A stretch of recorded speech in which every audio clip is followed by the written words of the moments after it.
This is The Boys podcast on TV Podcast Industries, and we're talking about The Boys Season 3, Episode 4, Glorious 5-Year Plan. You want to know something? I used to be intimidated by you. I did. And now I look at you, I have no idea why. Truly, you're not even pathetic. You're just nothing. Then why are you still here? Looking for my approval like I'm your daddy? And even if I were, what would there be to approve of? The company is yours. No one left to stand up to you. But I think you'll come to sorely regret that. And why is that? Because there's no one left to cover for you either. Eventually, probably soon, the world will recognize you for the pitiful disappointment you are. You are not worthy of my respect. You are not a god. You are simply bad product.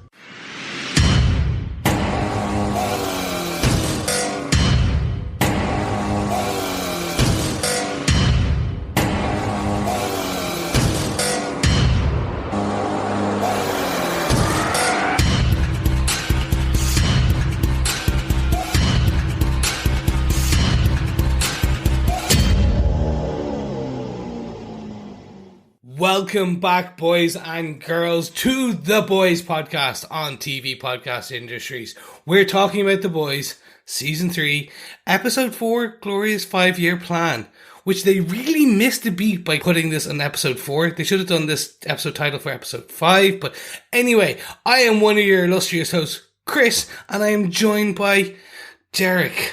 Say hello. Yes, just the two of us for this episode. Nice to be back on The Boys at the midway point of the season. How weird is that after just 2 weeks? 2 weeks and we're halfway through and you're like, oh my God, already? Yeah. I always wonder how other people take this because, you know, you get this big drop of 3 episodes and then one episode drip fed a week for 5 weeks. You know, it's lovely to get that great big punch of 3 episodes to begin with. And then suddenly it's like, what do we do now? We've only got an hour of this show and then we've got to wait another week for the next one, you know? Oh, I full on felt it this week. I full on felt the, oh, cool, we can just drive in. Oh, no. Of course, because you watched all 3 back to back. I did. I did it that way. Episode by episode. Of course. Well, I should just ask you, what do you think, Chris? It's not fun. I'm not enjoying it because I'm like, I want to know what happens at the end. Like, we are pretty much left on a slightly big cliffhanger. Death, destruction, lots of nakedness. Will these people find clothes? Will these people survive? Will the boys stay together? Lots of questions that I still have to wait 7 days for. There you go. But we're not here to talk about next week. We're here to talk about this week's content. We're here to talk about Episode 4, The Glorious 5-Year Plan. And if you don't know who we are, you are listening to TV Podcast Industries. Want to know more? Head on over to tvpodcastindustries.com where you can find all of our podcasts, all of our posts. We are on Spotify, we are on Google, we are on Apple, we are on every VOD or CIA/Boys affiliated podcast catcher. You name it, we are there. And you know what? Why not head on over, subscribe everywhere you can, leave us a like, leave us a review. And even better, why not leave us some feedback by heading on over to tvpodcastindustries.com and leaving us a voicemail there, or just emailing us your thoughts to feedback@tvpodcastindustries.com because we want to hear from you.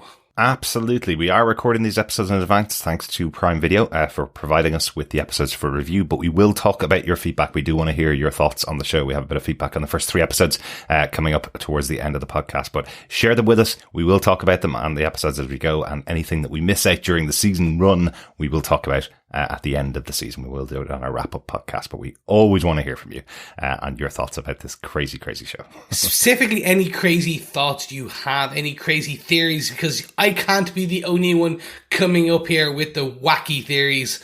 I need yours too. Yeah, I don't do theories anymore, especially because everyone that I've thought of has happened in the next episode. Theories of things that I thought were going to happen at the end of the season are happening now. So I don't know where this show's going. Oh yeah, I reached on a slight tangent. Was watching the latest season of Stranger Things. Called a crazy theory. of who I thought the people might be, going, oh, wouldn't it be really cool if they did this? And I was 100% right.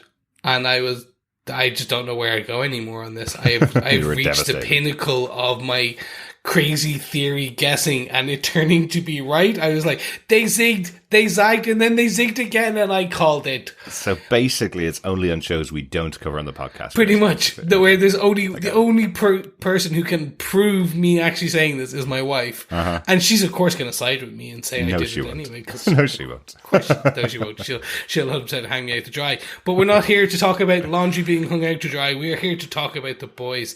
So let's jump into it with some episode details. Darick, do you want to tell us who gave us what? Absolutely. Showrunner for the series is Eric Kripke, based on the comic book series from Garth, Ennis and Darick Robertson. Executive producers for the show are Seth Rogen and Evan Goldberg. This episode was written by Meredith Glynn, as she joined the Supernatural writing team in season 12 as a writer and co-producer, working her way up to supervising producer on the show by season 14. So lots of work over there. I think she wrote 14 episodes of Supernatural, which of course came from Eric Kripke. She joined the show after Eric Kripke left, though. So nice that he's still taking over other people from the show after he left. That's kind of cool. Yes, and she obviously has people like Jensen Ackles is in this one. Exactly. She got to write for him again, even if it was chest explodes. There you go. Yes, exactly. The episode was directed by Julian Holmes, who did direct episode 3 as well. Yes, excellent.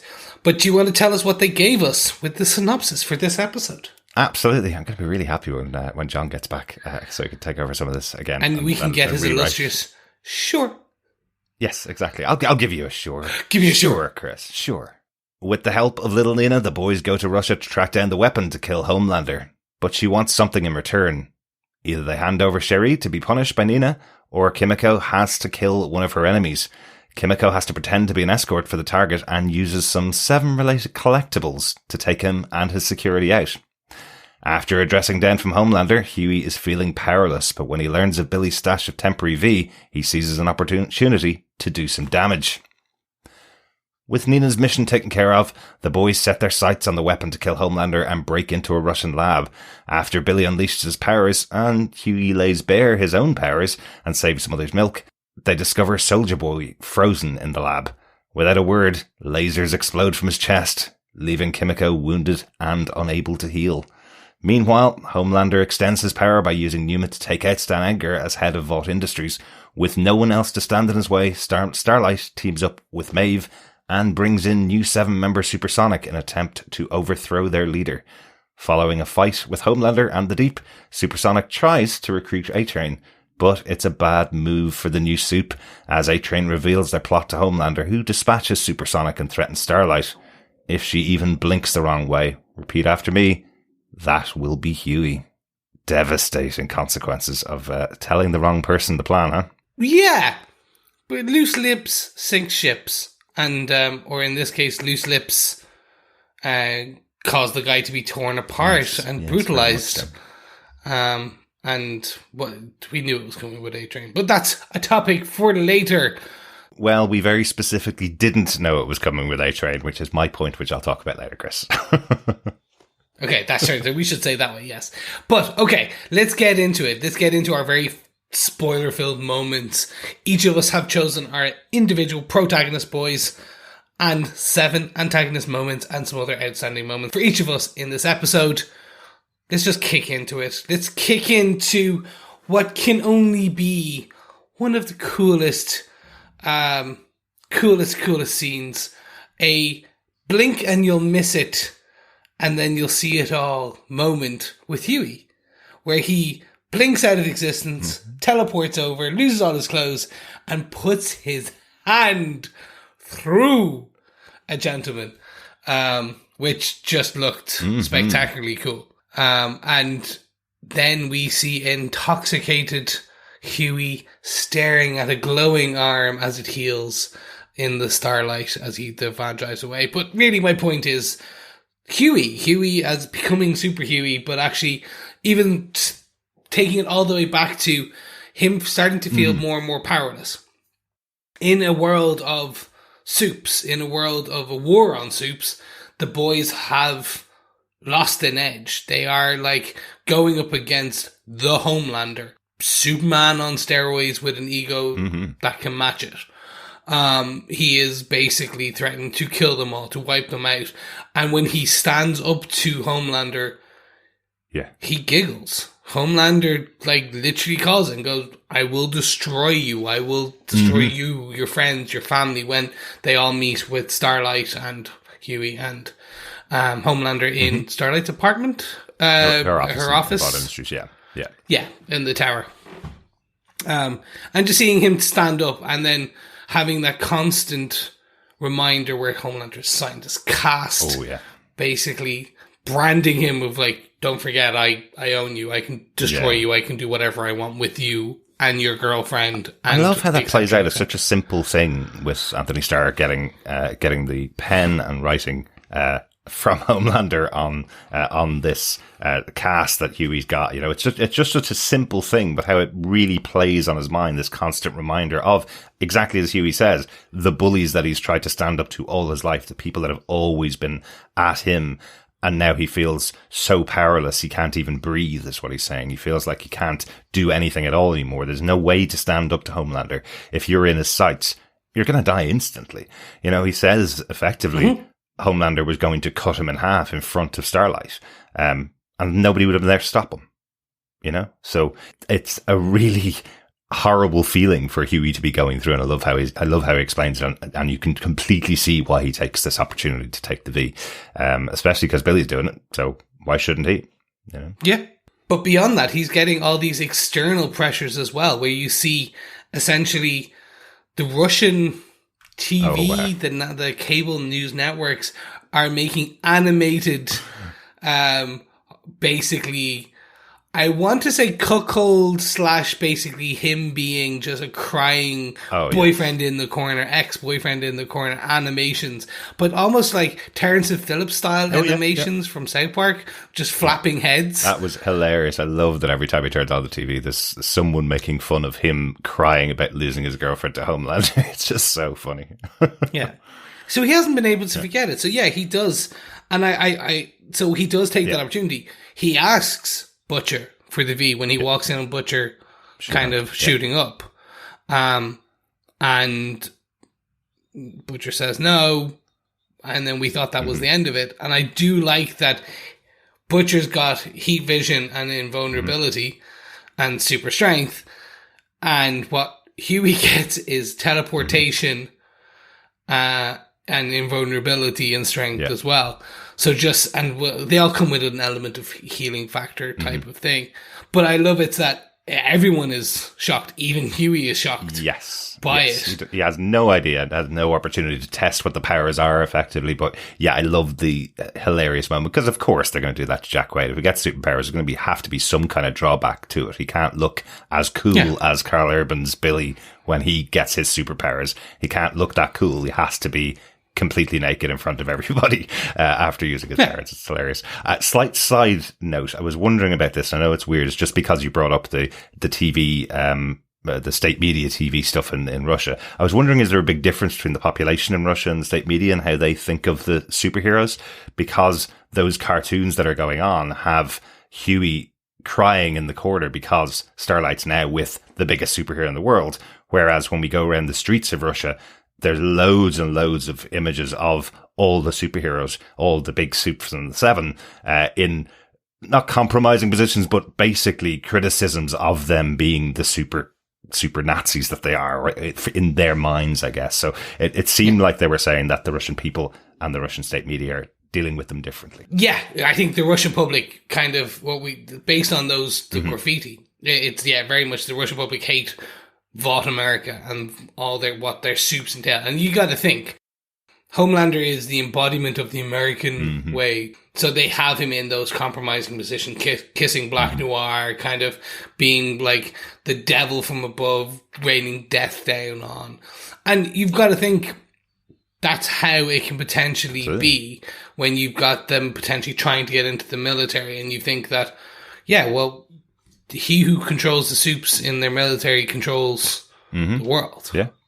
And have this, no one's going to do anything to your country because you've got Well, absolutely. Remember, Watchmen would be the biggest example of this. It's not just Superman that Homelander is based on. The character in the Watchmen of Dr. Manhattan, when he's created, the first words that are said are, "We have the Superman and he's American." That's the kind of attitude, I guess, people outside of America would take towards someone like Homelander. So interesting to see that, even though it's in the background, you do get that sense of some of the rest of the world and what they think of the Supes. So interesting one. I was hoping we would get Vought Russia Supes or versions of that, like hammer and sickle kind of style.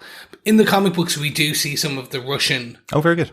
Russian kind of soups, and I was hoping we would get that. We might get that next episode. Well, I think don't want to stray too much into it, but I suppose we're in the Russian lab. This is why Huey's having the fight there, and we do get the reveal that Soldier Boy's in there, and he has a very different power than he had in the past. He's got this laser bolt that comes out of his chest. So my guess on what's happening here is that they've captured a soup and they've been testing on him to try and get the powers for themselves. Without Vought and without Compound V, you can't have other superheroes, right? So even Billy and Huey are getting their superpowers from Vought directly, effectively. Yeah. So nobody else in the world has soups unless Vought has been giving them the drug, I guess, in this version of the story. So potentially there are Russian soups that have been created out of the testing on Soldier Boy. Yeah, I think that's where it is going, because we do get the best scene in the world. We get it. We get Super Hamster, not a gerbil, Super Hamster, causing the alarm, floating and flying in the air, just behind the guy, with Frenchie going, and then it just going into the guy's eye socket and burrowing it. And all I had, again, another South Park reference. Do you remember the gerbil going through Mr. Garrison? Yes, I do, Chris. Basically, I got that. That was in my head, just going, he's going to start singing, and that's what they're... But Lemmywinks, Chris. Lemmywinks. That was amazing. We'll call it the CGI terrible, but it was hilarious. It was so worth the 5 seconds of humor it got, of just a floating hamster flying and then speeding into the guy's face. Absolutely. It's one of those ones where something was going to happen when Frenchie saw the hamster and started tapping on the glass. It's like, no, leave that alone. You're in a lab. Do not tap on the glass at a creature that's inside. It's definitely been tested on. Yeah. I did think, because it had extra hair and looked extra hairy, I thought it was going to be Zap and it's a human, because it had that very long tray. Yeah. I thought it was going to be this person who shapeshifts in and out of a hamster. Right. A useless power kind of. Well, no, potentially you could fit into tight spaces, but that's about it. You can fly. Absolutely. We did see that in The Boys Diabolical. We did see that some soups get terrible powers. So, so entirely possible. I can see where you were going with that, Chris. But yes.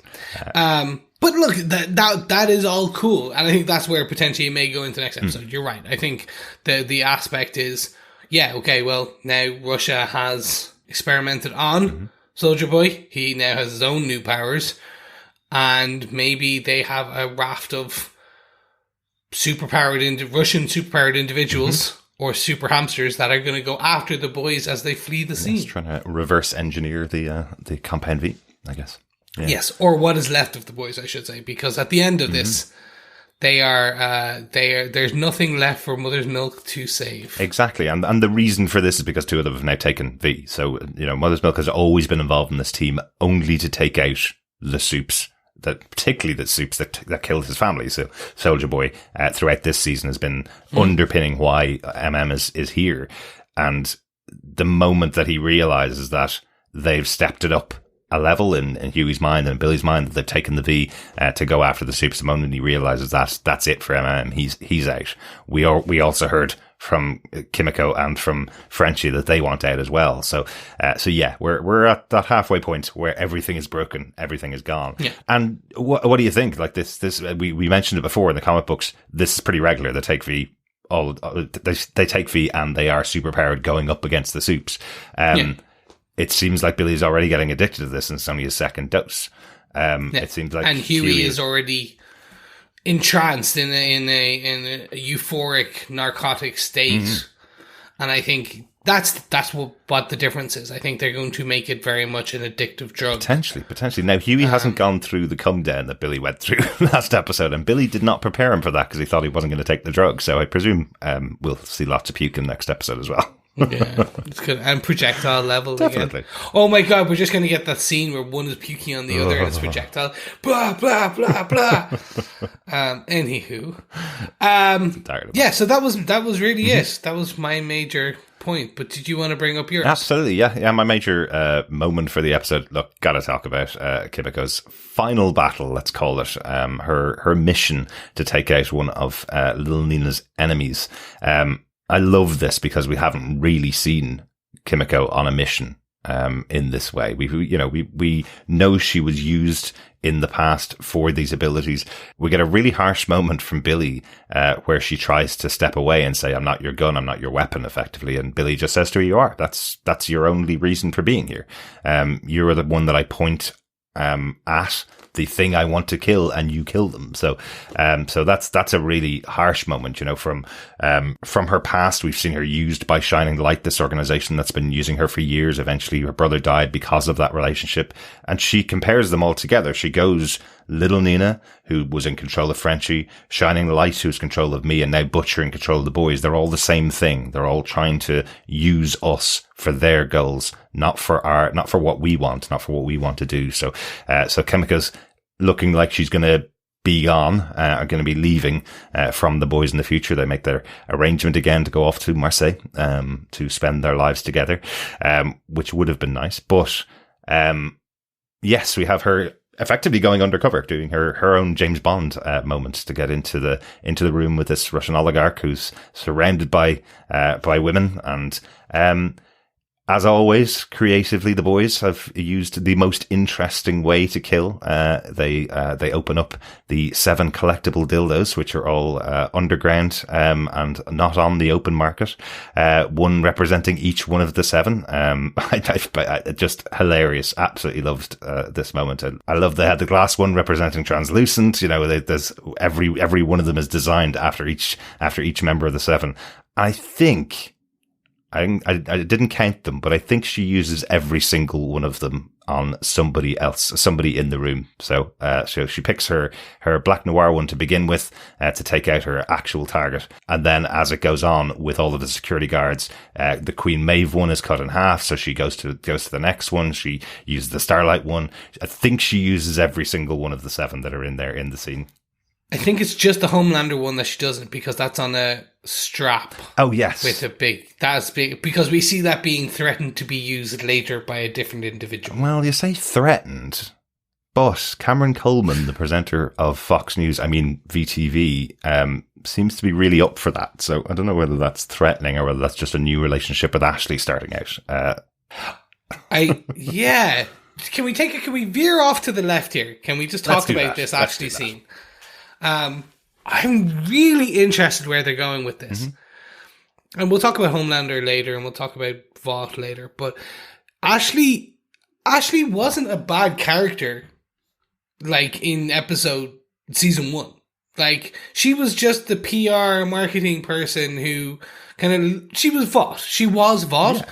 But she wasn't.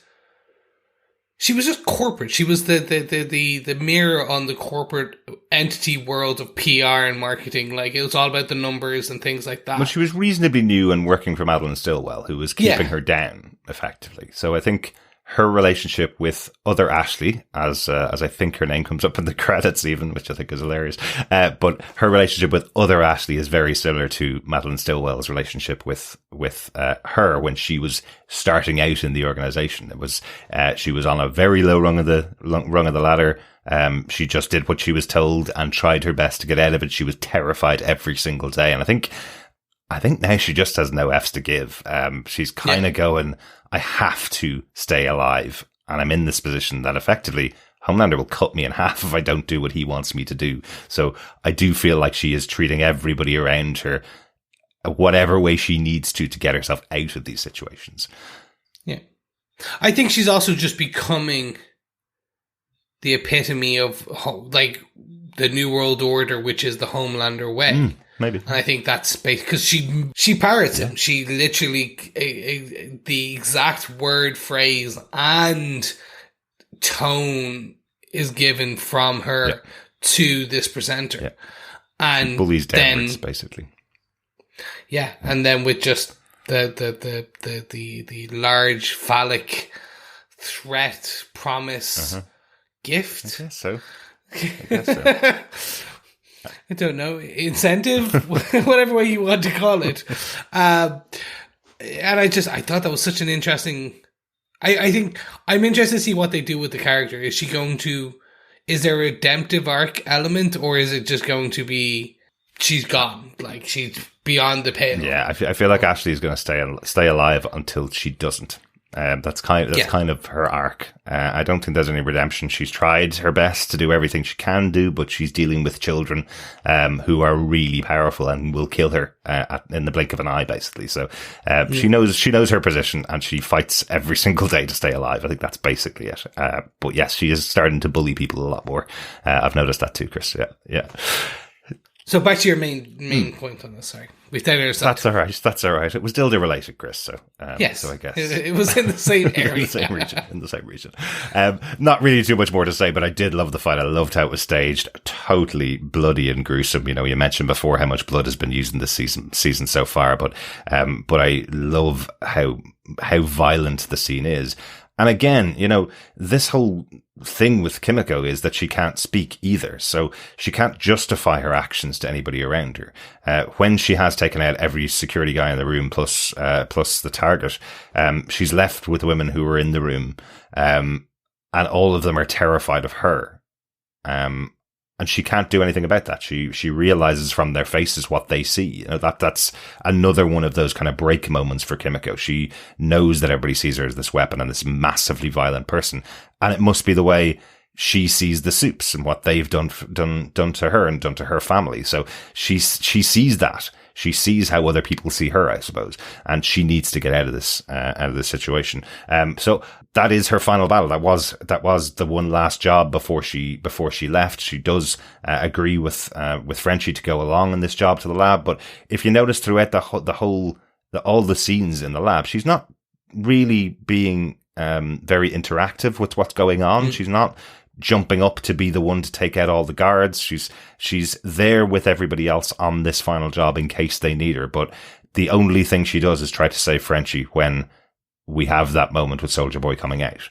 And she does save Frenchie, but not herself. She takes this full force laser to her body and she doesn't heal, for the first time. You know, we have that reminder, I suppose, that she can get back up from anything. She gets a bullet to the head this time, and gets the bullet is pushed out of her brain. She gets back up and goes on about her day effectively. So, whereas this time with a laser bolt to her from Soldier Boy, she doesn't get back up and it has to be taken off to hospital. So, that's pretty massive, I guess. Yeah. I guess, is there something in the power that takes away her superpowers? Is that what's happening from this new Soldier Boy weapon, I guess? I'm going to postulate here that I think the weapon that could kill Homelander and kill Soldier Boy is Soldier Boy. Essentially, they stole Soldier Boy to make a weapon that could kill anything. Any other Supe, and I think that now that weapon is Soldier Boy, and I think the next, now we're at the halfway mark, the next 4 episodes is the boys trying to get Soldier Boy under control and point that weapon directly at Homelander and see what happens and pray that either get him on side, which I don't think will happen. I think it's going to be essentially just point him at the two. Basically, if Superman A and Superman B, Superman Red, Superman Blue fought, like, what happens? Right. Yeah. I totally agree with that. I think that's where they're going. That's my boys moment, my protagonist moment for the episode, Chris. Let's move on to our antagonist moment, our 7 moment. Do you have anything to talk about? Let's jump in. I'll jump with this one. It is essentially Homelander. And Homelander's kind of continued, I want to say, slide into fascism, but that's kind of giving slides a very bad name. This is just his jump and fall and hit every road down, because he really is, he gives no shits. It is now, everything is for play and everything is in play. I don't like calling out every time an actor, like, because say Anthony Starr and kind of Carl Urban and Jack Quaid, like Anthony Starr, they're fantastic in every, like, so far in every episode. But really, I want to give props to Anthony Starr on this one, especially with the last episode where we really saw him say, "Go do it." I want to be loved, but I'm happy to be feared. That speech, that I would say monologue, but essentially it's not. It's a speech. Yeah. But the follow through on the promise here, where his tone is just sliding so quickly as he delivers these sentences in the script. He's jumping from smiley, happy Homelander that we got through all season one, and this new, more twisted and open for fear, happy to be feared Homelander. Yeah. And we see it with Huey. We see it with pretty much every scene. Even later on with Victoria, we see it at the end with Starlight. It's all just flipping between these masks. My point is Homelander. He made the joke at the beginning, like, don't talk about the Übermenschen. Don't talk about fascism and Nazism, and I'm not that. He's 100% that now. Absolutely. Like, he always was. He was getting there closer and closer. Yeah. But it's like the straw that broke the camel's back has fully broken, and it is there and gone now. Well, absolutely. The point he's making is that supes are better than humans, and they are their own race, and they should all stick together as a group of people. That is exactly the idea of the Nazism. The exact idea is everybody else is lesser than us. There's something that I did notice throughout this episode. In almost every conversation that Homelander has, he ends his attack on someone with, "Oh, I was only joking." And it's unbelievably stressful for the other people in the situation. It's, he is effectively saying he's going to kill Huey to his face, and then goes, "Oh, I was only joking." And he says something similar to Newman later on as well, and goes, "Oh, I was only joking." It seems like it's almost his new catchphrase is to really threaten somebody, and when they get scared of him, to go, "I was only joking." Even though he doesn't mean it at all, he is really threatening you and really telling you he will kill you if he wants to and take you out. There's that moment with Starlight in Vault Towers when he's saying to her, "You need to just follow everything that I'm doing because this is the path." There even is that moment in this episode with Homelander saying to the people around him that he has this plan. He has this everything planned out for the future. He's thought of all eventualities, and the only eventuality is follow him or die, effectively. That's kind of it. So, really terrifying in this episode, and really, really scary. I must admit, I probably thought Homelander was a lot less intelligent than he was in the last couple of seasons, maybe because Stan Edgar has had him trapped down so much, and maybe because Madeline Stillwell treated him the way she did in the first couple of seasons, like an absolute child. It feels like he has been thinking about his plan and has covered all bases. That's what makes him so terrifying this season. Yeah. So in the comic books, the Homelander character has been like, do you remember that dream sequence we saw last season where he was killing everyone? That has been apparently in the comic books, that was Homelander from the beginning. Right. He was this psychopath who was basically just being thinly veiled, controlled, and had this veil of being the red, white, and blue hero, and then under it was just living for the violence and the crazy. But he had it all planned out. Yeah, everything about the demise of the US, where the heroes would win, he'd been thinking about since a kid, as payback for all of the things that they did to him, the humans did to him. I think there'll be a speech around that, which is because we did see Homelander as a kid in the rooms with the doctors and the points and the sticks, and there's no carrots there. So I think we'll get a scene where he'll talk about that. When, I don't know, because that is the thing. You're right. Like they're showing him now to be this master tactician. Yeah, it feels like that. It feels, as I say, it feels like he's thought about his next steps. That's why I think in episode 2 we said it was a little bit slower. Episode 3 was a little bit slower. that he didn't break out and just go after everybody and kill everybody like he promised he would to Starlight. He effectively told Starlight his plan for destroying America. If he wanted to do that, he could do it by just taking out all the places, the heads of state, and then going around and taking out communications towers. You know, he did already reveal that as an option for him, but he's going more slowly and more methodically, and it's much scarier. Yeah. It's much, much scarier. Yeah, no, 100%. I'm going to talk about Stan Edgar as my point. That's for perfectly the antagonist, because he's always seemed to have the reins for these last couple of seasons. He's always been that scary guy in the main office in the building that has, you know, known what's going to happen to him in the future. And it seems like he's trained his daughter, Victoria Newman, with those methods, and it seems to have backfired on him. I love how this played out. You know, this idea that him telling Victoria just to, you know, slap the wrists of Homelander, give him a little fine, it'll be paid for with Vault, but it tells him in the public eye, we still have the shackles on you.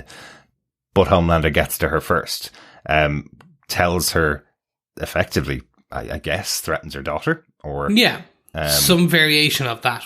Yeah, not exactly sure what, but she's certainly scared, and she certainly knows that threat is there. Yeah. So I love how it plays out. This conversation is between Homelander and Stan Edgar. The kind of the idea that Homelander has won here. He tells Stan Edgar, you know, you're on temporary leave, but that has a way of becoming permanent in Vault Industries. You know, that tends to happen. So it does feel like Stan Edgar has been retired, and there's the deliciousness of Homelander looking at him going, I finally beat you. And Stan Edgar kind of going, well, not really, because she's done exactly what I told her to do. She's seen this point in time where she's going to have to turn on me to preserve herself, exactly like I would always have done. And she's taken that opportunity. So really interesting. I really like how that all played out. But she does want something in return from Homelander, and she gets it. She gets Compound V. Yep. In return for that. But he's still massively threatening, even though she did do what she said she'd do by taking out Stan Edgar. He's still massively threatening to her. And there's more to come on that one. I think that he now, she's in his pocket, because does she need a second dose, a third dose, an eighth dose? Maybe. Is it going to be that? On Giancarlo Esposito, he's not gone. No, that can't be the end of this character. It can't be the end of Stan Edgar. Like, it's an interesting. It would be an interesting end, and Giancarlo Esposito has been in so many shows at the moment that I wonder if this is a way, just simply in the background, a way of getting him off the board for a while, so he can go off and film Mandalorian season 3 or whatever other massive show that he's in. He's a very, very strong character, and he has been in the background. They've used him so well for the last 3 seasons. I can't imagine he's gone, but it's a good way to take him off the board and bring him back next season, or bring him back. That was my thing. Either they've taken him off the board temporarily, or it's going to be he now goes work with Huey and the boys. He turns and he goes and tries to help. He'll be the supplier of V24. Maybe, yeah, that could be an option. He's such a good character, and he's such a good actor. Mm-hmm. That if he has to just go off, it's scheduling conflict. That's a shame. I'm only guessing. I've said before, I don't predict anything in this show, Chris, because he could be back. I know, next but week. I do. He could be the center of the show next week. It could be all about Stan. We're saying that now. He's literally, we're saying this, and he's going to be killed off in the next episode. That's it. Like, he's just like, his head. Homelander slices his head off and comes with it. And they're like, there you go. See, I can't predict anything to do with what's coming up, but I did love these scenes here as Homelander effectively gets his revenge on a person who's been in control of everything for so long. We did say that moment when Stan Edgar said, as long as I'm here, everybody's safe. We knew that was a precursor to something happening to Stan. Yeah, it's the standard horror movie trope. We're in a house, we're safe now, and then someone comes through the window. You never say these things. Absolutely. That's my 7 moment. Any other outstanding moments from the episode that we want to talk about, Chris? Well, we talked about Victoria's child there. A little bit, yeah. Very quickly. That scene, and I think you even said to me when we were just before we started recording, That poor kid acted her socks off. She was really good. Yeah, Zoe as Victoria's daughter's name. Getting injected with the V. Just the terror on her face of not knowing what exactly is going to happen. The kind of brutality of the noise coming from her bones as V's being absorbed into her body, and it's changing whatever way it is. And again, not that we know what's going to happen with the character, but Victoria is really guessing here with what V's going to do to her daughter, what power it's going to give her. I'm presuming this isn't temporary V, that Homelander's actually given her a full dose of the V that's usually given to young kids, and they develop superpowers.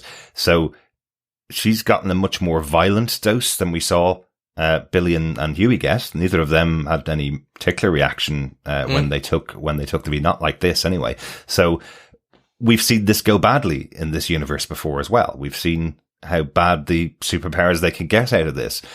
So Victoria is really gambling here to get this power, but she does a brilliant job reacting to it. I also love just how it ends with her screaming, and then it just cutting to the drawing of herself and her mom on the wall. This lovely, pretty picture that she's drawn of a loving family, and her screaming. Of course, that's the greatness of the boys to juxtapose those two together. I do wonder, because usually, from what we've seen so far, it's usually children a lot younger who are given that. So that's one interesting. I wonder if they're going to do that she was sick and this is the only way she could live. Maybe. And Stan was like never going to give her the V. It was another just piece, or that there's something more to it, I think. Or as you said, it's just in order her Supes will be the ruling race going forward if Homelander's decision goes forward, or his wild plans. So therefore she wants her daughter to be a Supe. Maybe. I genuinely thought it was just for protection. It's the idea that Homelander can threaten my daughter until she gets powers. So I'm giving my daughter powers, so both of us are at least powered, so maybe we can protect each other from Homelander in case he turns on us. Well, we do see later on that getting powers does not equate to being safe from Homelander. That's very true. And, there is an opportunity for Victoria to have crushed his head, effectively with her superpowers. So when Homelander arrives, that's exactly what he tells her. Do you think you can get fast enough and explode my head before I get to you? That's always the gamble you take with Homelander as well, So yes, interesting. I guess we'll find out more of that we only saw the injection scene. So I'm sure we're going to see that play out, as the episodes go on. That was really it. I already talked about Super Hamster. That was my outstanding main That's your it's big really moment bad. So sassy kids or sassy animals are my it's just a thing in my heart that I will always love. So when you have a sassy flying superhero animal, even better. Excellent. What about you? Any outstanding moments? Yeah, I'm going to talk about the one that I got wrong from last week. Again, I never should predict things. I thought A-Train was on a path to redemption himself in this show, but nobody gets redeemed in this show. A-Train tries a little bit to go down that path. He brings the idea of trying to take out Blue Hawk, this racist superhero who's been over policing black neighborhoods, effectively going after black people and killing them. Curb stomping the pavement so hard it shatters. Sorry, curb stomping the guy's head so hard it shattered the pavement. Exactly. Yeah. That's what we learned last episode. And when A-Train brings this to the Seven, a pretty honest request. He's effectively saying we need to just take this guy out and take him off the table for a while, But, of course, Deep and basically his wife, his manipulative wife, decide to step in now and curry favour with Homelander. So that whole idea is taken off the table. And the reason is that the same racist followers that follow Blue Hawk are the same racist followers that are following Homelander. So he could lose numbers. He could lose popularity if they take out someone who's as racist as he is. Or as racist as his followers is, let's say. So that creates this antagonizing moment between the Deep and A-Train. They go toe to toe. We get a battle between the two of them. I think Deep's only back in the Seven a day, right? Yeah. And they're already at each other's throats. but a possible opportunity here for the other team, the rest of the 7 who are trying to take out Homelander. And unfortunately, it is Alex, the brand new soup, who falls foul of it. He doesn't really realize the dynamics in the team, doesn't really realize they don't talk to each other or they can't trust each other. Starlight learned most of that on her first day, but this new guy, Alex Supersonic, doesn't realize that you can't trust anybody in the 7. You need to really know who they are, and tries to bring A-Train into the team and tell him their whole plot to go behind the back of Homelander. And unfortunately, A-Train goes straight to the front of Homelander and tells him the whole plan, leading to Supersonic's death, and pretty brutal looking death as well. Wow. Did not expect that to happen. No. I was intrigued when they took the love triangle off the table, with Supersonic, when he's talking to Starlight and saying to her, "Oh, I've loved you for my whole life. I'm only joking. Seriously, I'm here to protect you because you're one of my best friends, and you deserve to be protected." I was like, wow, that's an interesting story. They've taken that whole love triangle off the table. I wasn't expecting them to die the same episode, though. No. I enjoyed that. That was a fun comedic moment, and you're like, oh, that's really cool. Oh, it's great. Like, so this is the beginning of the opposite 7, the Suicide Squad going against the Justice League. Yeah, exactly. Nope. It's gone now. Yeah. And it's very much Homelander standing up to Starlight and telling her, you know, how far do you think this is going to get you? If you try and use your superpowers on me, you're dead. You're gone. Yeah. And Huey's dead and gone. I'll make sure you watch it and you see it happen. You know, really brutal. Yeah. I'm interested by this one because for me, this was cool. Like, we had the opportunity of getting a new soup because we've had a lot of the same soups for the long time. If you think about it, this has been pretty much the same soups for most of this 2 seasons. So I was like, oh, great, they're going to introduce someone into the 7 who will be almost like Starlight and kind of go forward and be maybe the new Lamplighter who we never got. Or, well, we got Lamplighter actually last season, but you know what I mean. He wasn't a member of the 7, though. Yes. So and I was like, this is going to be cool because we do we never saw him use his powers, really. Mm-hmm. I don't even know what Supersonic's powers are. I presume they're they're similar to A-Train's, because of the name. But I think it was just he makes booms, sonic booms. Maybe. I don't know. Maybe he's supersonic because he has a great singing voice. There you go. Oh my god, he can be like Banshee. Yeah. See, this is the thing. We never got that. I wanted a bit more of that, yeah. But that's not to be the case, unfortunately. And do you know what else is even more brutal about this? Homelander has been on a night out with Starlight, and they go outside, get photographs taken of them, and then he brings her to show her the body of her friend.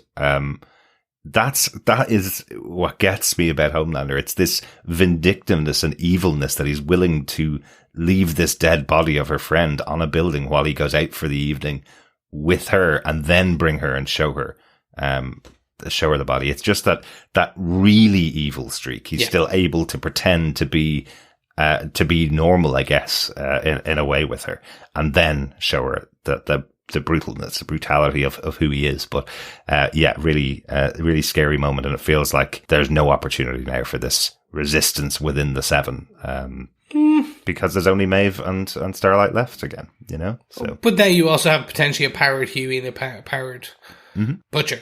Yes, outside of the 7. So, oh, true. Yes. Sorry, yes. Yeah, I'm very interested in what the final showdown will be, and if we get a final showdown. And I know this is still a comic book show, and there's still heroes and villains, and we of course will get some kind of resolution to that. I don't think we're going to have Homelander in charge of the entire planet at the end of the season with everybody dead around him. We're not going to get that, but it was just one of those ones where the resistance within the 7 seemed to be building, and I was going, wow, A-Train's on the path to redemption. He's joining that group as well. There's only the Deep and Homelander left now, right? So they can definitely take them out. Oh, okay. No, that's all gone by the end of the episode. Excellent. Well, there we go. That is it. Ladies and gentlemen, boys and girls, we have come to the end of our discussion on this episode. So there's only one thing left for me to ask. Darick, do you defend Season 3, Episode 4 of The Boys' glorious 5-year plan? Absolutely, yes. I loved this episode. Probably because it's a bit more somber than a lot of the other episodes. Apart from Kimiko's big battle, or killing everybody with the dildos, I guess. That is the only moment of real humor, almost, and it was still very brutal and very violent, but it had the same kind of thing we love from The Boys. There was a character moment that came along with it, which was really important to what's going on with Kimiko and where her character's going and her path and what's happening.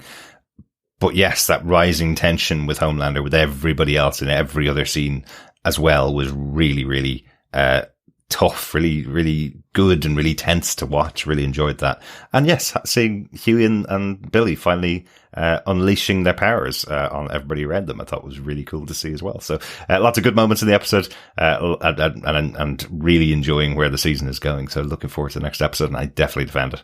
How about yourself, Chris? What do you think overall? Overall, loved it. This for me was a good mid-season kind of point, where you found the MacGuffin in that they found the egg that they're after, and the egg walked out after killing one of their friends, possibly taking it off I know they're not going to kill the female. They're not going to kill her. But I think taking her off the board is interesting. I think what they've done to Huey and what they've done to Butcher is interesting. I think we just talked about every aspect of it, taking Stan Edgar off the board. They're really shuffling what we thought was going to be what the rest of the season played out as.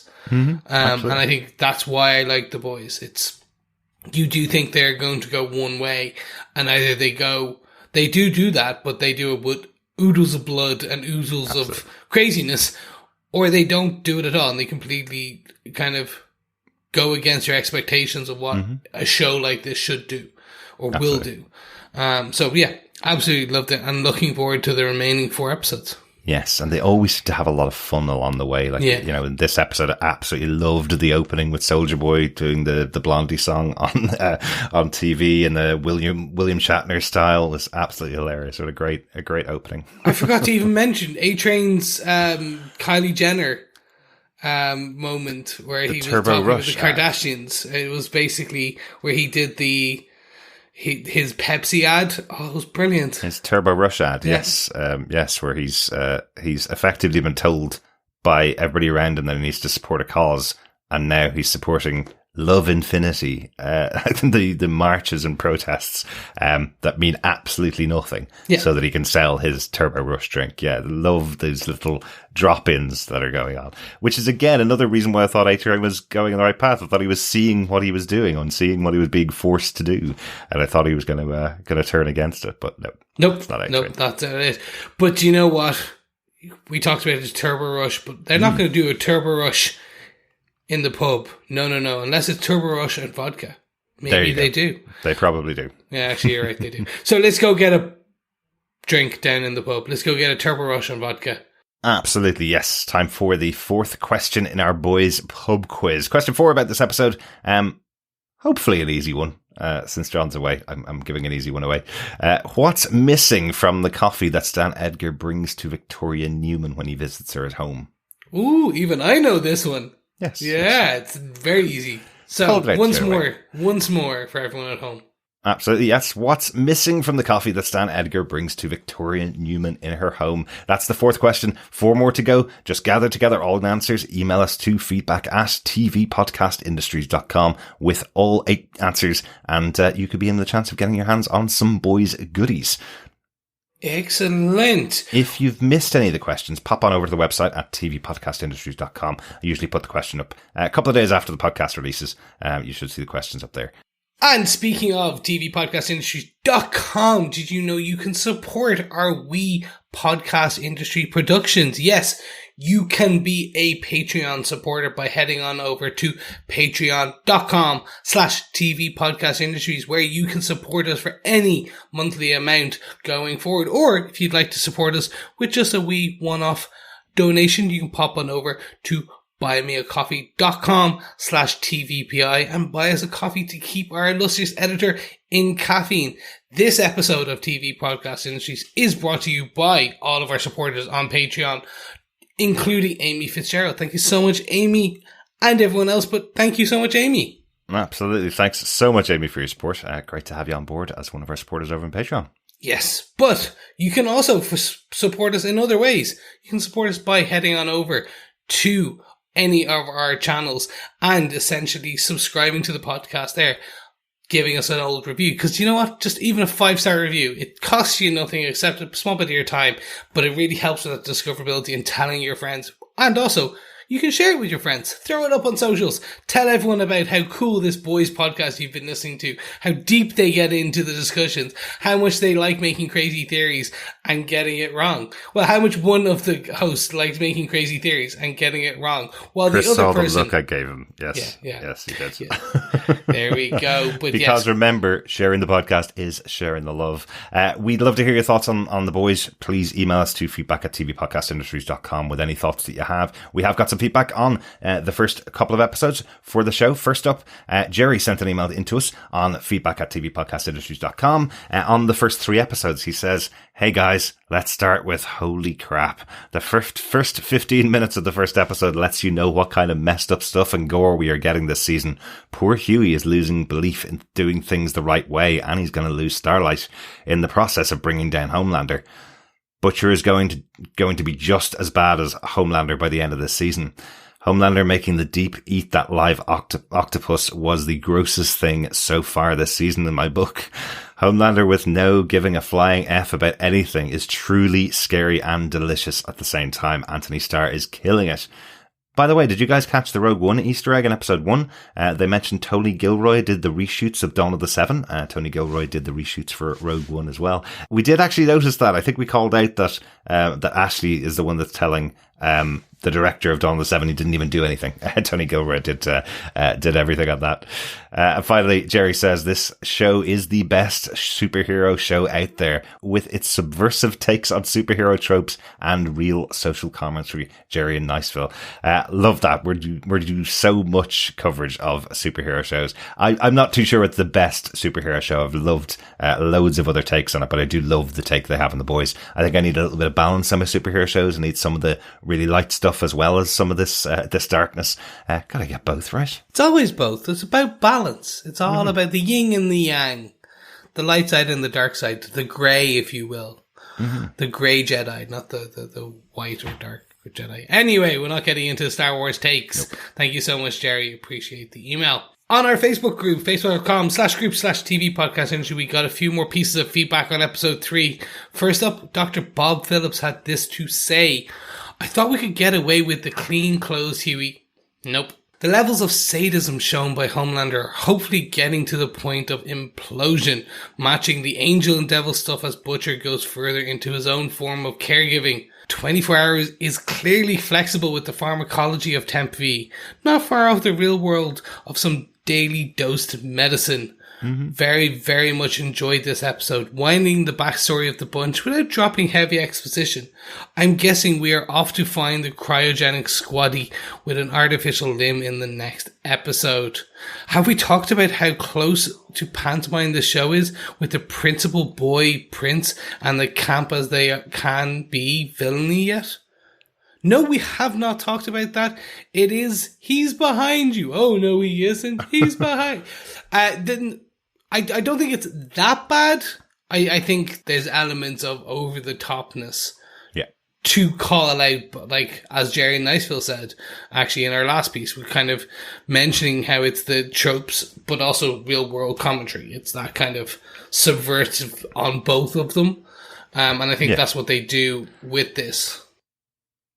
I can see it straying into pantomime occasionally. You do, you, as an audience, you're watching it going, whoa, like you're getting the enjoyment of that roller coaster of a ride from the show. But as I mentioned last week, it's pantomime matched with Coriolanus, and I don't know how well that would go down at a kid's pantomime at Christmas if the whole front audience was covered in the blood of this show. But a really good call out there from Dr. Bob. If you noticed it there, off to find a cryogenic squaddy with an artificial limb. Yes, there is definitely shades of Winter Soldier within this episode that we saw. So Winter Soldier from Captain America, the frozen captain, I guess. Yeah. Shades of him. No, definitely. Thank you so much, Dr. Bob, for that. Absolutely. Thanks, Dr. Bob. Heather Wallace says, I've spent so much of these first 3 episodes with my hands over my eyes, and I'm pretty sure that's going to be the pattern for the whole series. It's also really hard to watch the characters be so self-destructive. Butcher was cruel to Ryan to protect him. At least I hope that's why he did it. But Hughie can't see how his obsession is endangering Starlight's life and pushing her away. And Starlight, do not play along with Homelander's fake romance. It's going to go very badly. Poor Timothy, that was horrific. I kept hoping the Deep would stand up for himself, and now I kind of feel bad for having calamari for dinner the other night. Excellent, Heather. Yes, I think anybody who's eaten seafood felt really bad after that scene with the Deep and Timothy. No, but again, no, I didn't. I had sushi over the weekend. I was fine with it. There you go. But again, another instance of his wife pushing him into it and manipulating him effectively as well. So, so it's not just the Deep in it; it is also his wife. Yeah, she is deep within the Deep and the Seven. Absolutely. Thanks, Ellie. We have another piece of feedback from Will Walton, who had this to say: the only advantage of the Deep returning to the Seven is that he also hates Homelander. I can see the season finale being the other members of the Seven teaming up to take down Homelander. I also think Hughie is going to take the V-24 at some point. There you go. Agree?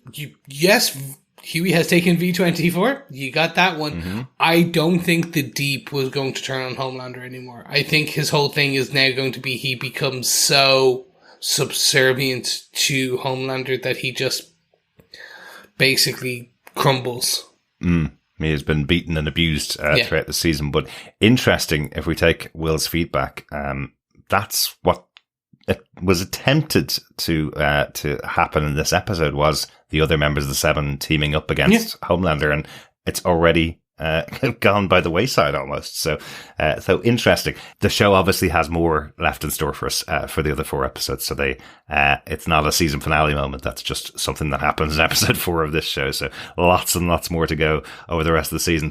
Few more bits of feedback after myself and Chris recorded. First up, Salim McKisler says, loving the season so far and where it's going. I'm thinking the plot to get this weapon to kill Homelander is going to fail somehow. Either they won't be able to get it won't work, or it doesn't actually exist. In the flashbacks, they didn't show us Soldier Boy's dead body, only Crimson Countess telling us the body was taken. Maybe he wasn't actually killed, but captured for experimenting or whatever. So where does that leave us? We see in this episode that Homelander either needs to be taken out or he's going to literally go scorched earth. Reason or blackmail isn't going to work anymore. I think Ryan is going to kill Homelander either out of self-defense or for some measure of vengeance for Becca. Ooh, Salim, very interesting. You've actually hit on something that happened in this episode, in episode 4. Yes, we do see. So Soldier Boy is, we think, being experimented on. That's how he has that additional power. So that's definitely it. And that is the weapon that they've been chasing. So you're totally right on that. Ooh, but a future prediction of, is it Ryan that's going to kill Homelander? You know, I think that's quite likely.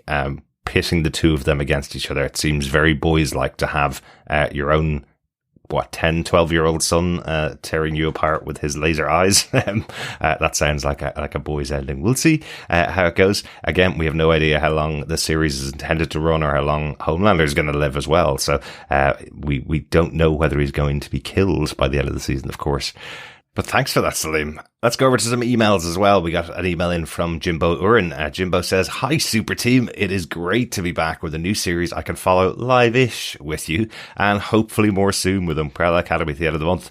I have just finished watching episode 2 of The Boys and have no idea how, but somehow they're managing to outdo the first 2 seasons, especially that opening to episode 1. There are so many good things to say, but for now, I really just have to call out Homelander, or more specifically Anthony Starr's performance so far, which has been simply outstanding. I can't think of a better non-verbal performance of facial expressions in recent times, and I really look forward to seeing the aftermath of his speech at the end of episode 2. All the best, Jimbo. Hope you enjoyed how episode 3 and episode 4 have played out. That's all still the aftermath of that speech from Homelander. So it's definitely informing the rest of the season as well. Good to hear from you, Jimbo. Thanks so much for sending your email into us. Echoing those sentiments, Teresa also sent us an email to tvpodcastindustries.com saying, love it. This show pushes the boundaries more and more each season. There is nothing like it on TV. You're totally right. There really isn't. And I'm really glad I mentioned this in our Miss Marvel coverage. I'm really glad that we're covering Miss Marvel as well to kind of offset and balance this show with something a bit lighter and something a bit different, because there's a lot of violence and gore going on in this, and I like having that balance of having the two of them. Great to hear from you. Thanks so much, Teresa, for sending in your thoughts. Thanks everybody for your feedback. If you want to continue sending your feedback to us, please email us at feedback@tvpodcastindustries.com with your thoughts. We will be back with our discussion about The Boys Season 3, Episode 5 next week. Episode called The Last Time to Look on This World of Lies. Ooh, I like that name. Yeah, especially now we know that a defrosted Soldier Boy is out in the wild. Will we get a version of the iconic scene where Captain America runs into Times Square trying to figure out the time and what's happened in the years since, but this time in Russia with a Soldier Boy? Who knows? Very confusing for him to run out into the middle of Russia after being gone from 1984. Yeah, very interesting. But yes, we'll see that. We'll see that next week. We have just started our coverage of Miss Marvel this week. First episode aired on Disney Plus on Wednesday of this week. Chris, unfortunately, unable to join us for that episode. But we know you'll be back from this next trip in time to cover The Umbrella Academy Season 3, which begins on Netflix from June 22nd. I will be, and I can't wait. If you had time, check on over to Netflix and particularly the YouTube channels, because they have just given out some clips from their Geeked Week this week of the Hotel Obsidian, as well as also the Sparrow Academy. 2 clips. Don't think it gives too much away. I personally haven't watched them, but I've heard some great things of those who have. I'm just trying to keep myself a bit spoiler free, because I think this is going to be a fun season. Yep. So please do check it out. I've watched them, and they were announced as both clips are from the opener, from the season opener. And remember, It's a Netflix show, so they dump the entire season in one day. So that opener is the whole season. Yeah. No. From episode 1. Episode 1. Yes. Excellent. Thanks so much for joining us. We'll talk to you again next time. See you guys again soon. Bye.